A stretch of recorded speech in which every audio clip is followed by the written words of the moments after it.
बहुत जल्दबाजी है और सबसे ज़्यादा इनफैक्ट क्षेत्र की सीट से वो है विदर्भ में, नंबर 2 पे है वेस्टर्न महाराष्ट्र। और मुझे लगता है कि अभी तो आपने सही बताया कि यहाँ पर कांटे की टक्कर है और ये ट्रेडिशनली शरद पवार का बैस्टियन रहा है, लेकिन बीजेपी और अजित पवार को साथ मिलकर इन्होंने काफ़ी मतलब कड़ी टक्कर दे रहे हैं। बिल्कुल, पश्चिम महाराष्ट्र पिछली बार यहाँ पर किसानों से लेकर मराठा आरक्षण, मराठा अस्मिता सारे मुद्दे चले थे, लेकिन इस बार वो पोस्टल बैलेट और पहला रुझान महायुति के लिए महाराष्ट्र से, पुणे से। देखिए, जो पोस्टल बैलेट है वो टीवी स्टेशन के लिए एक बहुत बड़ा स्कैंडल है। ये 2015 के बिहार चुनाव में हम लोग देख चुके हैं, इसलिए दोबारा हम इस घोटाले में फंसने वाले नहीं है। अभी नया नया हरियाणा में भी तो देखा था।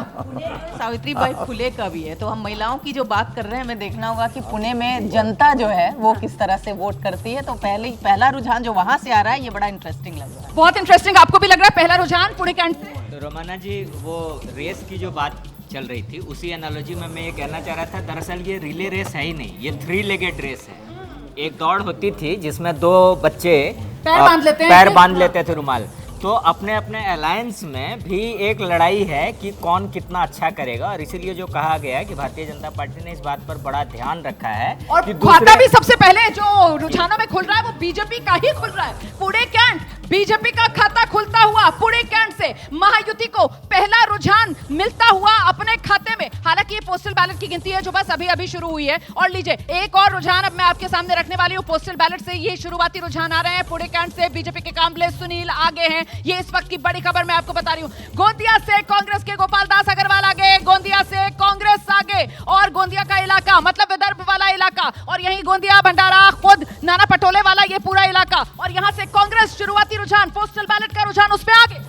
बिल्कुल, और विदर्भ इनफैक्ट इस बार शायद तय करेगा कि जो चीफ मिनिस्टर है या तो देवेंद्र फडणवीस होंगे या नहीं, या नाना पटोले होंगे कि नहीं। इसलिए विदर्भ के रिजल्ट्स जिसमें बीजेपी और कांग्रेस एक दूसरे के सामने भिड़े, डायरेक्ट भिड़ंत है। लीजिए एक और रुझान आ गया है। गढ़चिरौली से भी कांग्रेस आगे है, तो यहाँ पर महायुति 1 और यहाँ महाविकास आघाड़ी जो है शुरुआती रुझानों में 2। ये नंबर अब तेजी से बदलेगा। देखिए वो रुझान जो है वो आने शुरू हो गए हैं, क्योंकि पोस्टल बैलेट की जो गिनती है अब वो रफ्तार पकड़ती हुई नजर आएगी। पोस्टल बैलेट की गिनती और महाराष्ट्र से ये शुरुआती रुझान जो आ रहे हैं, गढ़चिरौली हो गया या भंडारा गोंदिया वाला इलाका हो गया, यहाँ पर कांग्रेस महाविकास आघाड़ी को बढ़त मिलती हुई नजर आ रही है। उसके पक्ष में शुरुआती रुझान आ रहे हैं। पश्चिम महाराष्ट्र की सीट, पुणे कैंट की सीट, वहां महायुति बीजेपी के खाते में वो सीट जाती हुई नजर आ रही है। और इस बीच झारखंड में पहला रुझान, झारखंड का पहला रुझान जेएमएम हेमंत सोरेन की पार्टी के खाते में जाता हुआ नजर आ रहा है। झारखंड में बोरियो में जेएमएम के बोरियो सीट से जेएमएम के धनंजय सोरेन जो हैं वो आगे हैं। यहां पर जेएमएम के बागी को बीजेपी ने अपने पाले में लाकर टिकट दिया था। दरअसल वो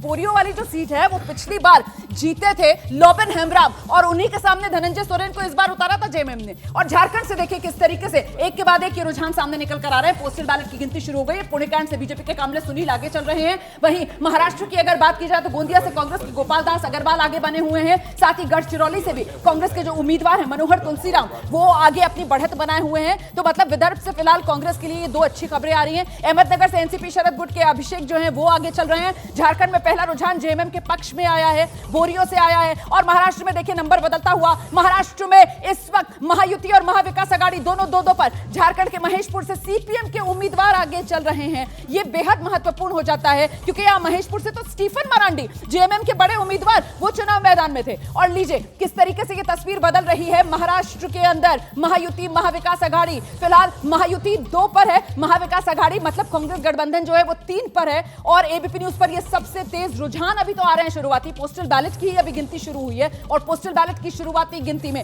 मामला बहुत करीबी, बेहद नजदीकी चल रहा है। और इस बीच लेके इस वक्त की बड़ी खबर मैं आपको बता दूं, उत्तर प्रदेश 9 सीटों पर उपचुनाव हुआ है, और 9 सीटों पर उपचुनाव। मीरापुर आरएलडी की उम्मीदवार यहां से मिथिलेश पाल चुनाव मैदान में, और मिथिलेश पाल आरएलडी की मीरापुर सीट से आगे हैं। शुरुआती रुझानों में सुंबुल राणा को पीछे करते हुए समाजवादी पार्टी की उम्मीदवार को मिथिलेश पाल आरएलडी की उम्मीदवार ने अपनी बढ़त बना ली है। उत्तर प्रदेश में पहला रुझान का खाता जो है वो एनडीए का यहां पर खुलता हुआ। और लीजिए महाराष्ट्र के अंदर नंबर फिर से बदल रहा है। महाराष्ट्र में आप देख रहे हैं महायुति 3 पर ही है, लेकिन महाविकास आघाड़ी कांग्रेस गठबंधन जो है वो 4 पर पहुंच गया है। अभी बिल्कुल शुरुआती स्टेज है, ये एकदम शुरुआती रुझान है, अभी कुछ भी कहना मुश्किल है। जी बिल्कुल, ये आप पोस्टल बैलेट नहीं, पोस्टल बैलेट अभी तो शुरुआत हुई है। और मैं वहाँ से नासिक से आता हूँ जिसके पास वो है साईं बाबा का मंदिर। तो श्रद्धा और सबूरी तो मतलब है कि अभी सब्र कीजिए, अभी तो आने वाला है। बिल्कुल, अभी सब्र करने की जरूरत है, लेकिन नंबर पर भी नजर लगातार बनाकर रखने की जरूरत है। और ऐसे में महायुति आप 3 पर देख रहे हैं, महाविकास आघाड़ी 5 पर है। यहाँ पर शुरुआती रुझान है, अभी तो बैलेट जो है पोस्टल बैलेट उन्हीं की गिनती शुरू हुई है, लेकिन उसमें 8 का ही अभी तस्वीर खुली है, जिसमें महायुति 3, महाविकास आघाड़ी 5।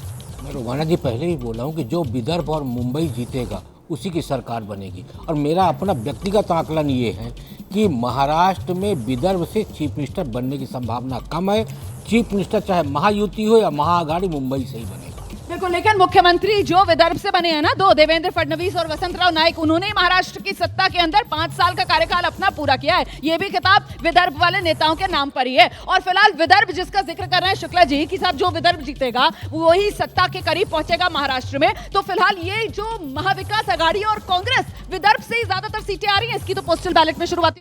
अभी थोड़ा इंतजार कर लीजिए। मैंने हरियाणा में भी आपके साथ यही कहा था कि 9:30 बजे के बाद हम लोग इस पर कोई फिलहाल रुझानों में टाई हो गया, फिलहाल रुझानों में टाई हो गया। महायुति 5, महाविकास आघाड़ी 5। उत्तर प्रदेश उपचुनाव, मीरापुर में आरएलडी आगे, और महाराष्ट्र के अंदर देखिए बिल्कुल बराबरी पर महायुति, महाविकास आघाड़ी। इस वक्त 5-5 का स्कोर दोनों का आप देख रहे हैं। झारखंड में बीजेपी जो है, गठबंधन बीजेपी का 5 पर आगे बढ़त बना ली है। उत्तर प्रदेश के अंदर 1 सीट का उपचुनाव का अभी शुरुआती रुझान आ रहा है, उसमें बीजेपी गठबंधन ने बढ़त बनाई है। महाराष्ट्र में फिलहाल बिल्कुल मामला बराबरी पर है, 5 महायुति 5 महाविकास आघाड़ी। और झारखंड देखिए 81 विधानसभा सीटें हैं, और यहां पर फिलहाल बीजेपी प्लस जो है वो 5 पर है, और जेएमएम प्लस जो है वो 3 पर है। एनडीए और इंडिया गठबंधन, झारखंड शुरुआती रुझान में एनडीए गठबंधन जो है झारखंड में आगे बढ़त बनाया हुआ है। महाराष्ट्र के अंदर महायुति, महाविकास आघाड़ी, फिलहाल बीजेपी गठबंधन, कांग्रेस गठबंधन दोनों बिल्कुल बराबरी पर खड़े हुए नजर आ रहे हैं, 5-5 के स्कोर के साथ। महाराष्ट्र 288 विधानसभा सीटें, और अभी पोस्टल बैलेट शुरुआती रुझान 10 सीटों के रुझान आपके सामने है महाराष्ट्र के, 5-5 के साथ दोनों गठबंधन फिलहाल बिल्कुल बराबरी पर हैं। कुछ भी कहना बहुत मुश्किल है, बहुत दिलचस्प ये पूरे के पूरे नतीजों के दिन की तस्वीर रहने वाली है।